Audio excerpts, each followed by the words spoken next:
The gentleman from Illinois, Mr. Dold, for 5 minutes. Thank you, Mr. Speaker. As the Supreme Court is about to rule on the health care law, Americans all across the country are focusing again on health care. Health care makes up about 1/5 of the United States economy, and it is increasingly taking up a larger share of our federal budget. So it's important that we look to implement strategies that bend the cost curve down.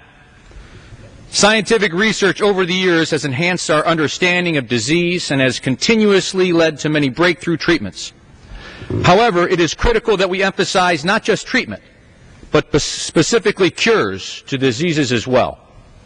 Last year, the United States government spent just under $32 billion to help the National Institute of Health carry out its critical mission, seeking fundamental knowledge about the nature and behavior of living systems, applying of that knowledge to enhance health, lengthen life, and reduce the burdens of illness and disability. The NIH, Mr. Speaker, has earned a proud reputation for their research and has made a positive impact in the healthcare world. I'm a firm supporter of the NIH, and I spoke this past March to the House Budget Committee about the importance of funding NIH's mission. However, I also believe that we can always do more with the resources that we have, and believe that we should refocus a portion of our healthcare resources towards a new mission.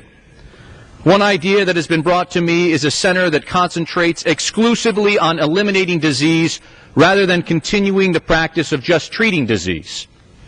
This center, known as the American Center for Cures, would be a public-private partnership that utilizes the resources of the government with the creativity and accountability of the private sector to find cures for the diseases that in some way affect almost everyone on the planet. Diabetes, Alzheimer's, Parkinson's, just to name a few.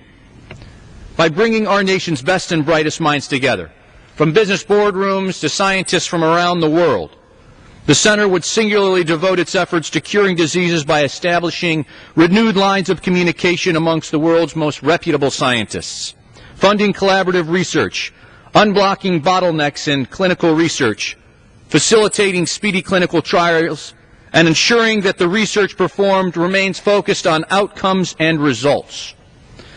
In addition to promoting the United States as the leading place for innovation and pioneering medical research, finding cures to some of mankind's deadliest diseases would also have global implications.